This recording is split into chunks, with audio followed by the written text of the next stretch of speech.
Hi, this is Dr. Michael Ryan with Missouri Vein Care answering the question, is phlebitis an infection? Well, it's a complicated answer to that question, but in most cases, it's not an infection. Occasionally, it can be. What phlebitis really is an inflammation of the vein. That's the medical word, phlebitis.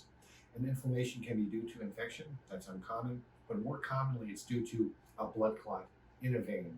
It could be in your leg related to varicose veins, or in the hospital, people can get phlebitis where they have an IV in the vein, and the IV closes off, which means there's a blood clot in the vein, and that causes a inflammation.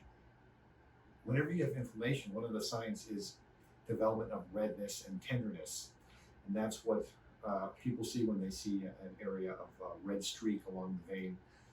And most of the time, it does not represent infection, but it can, and especially if you have an infection somewhere else in that area of the body, it could represent an infection that's climbing up the circulation along the vein.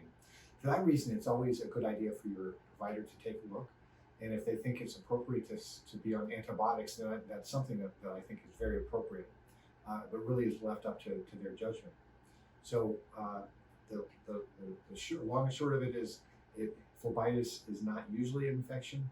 It's usually something else, but it's always a good idea to consider that and make sure that you're covering your bases. So Dr. Michael Ryan, Missouri Vein Care.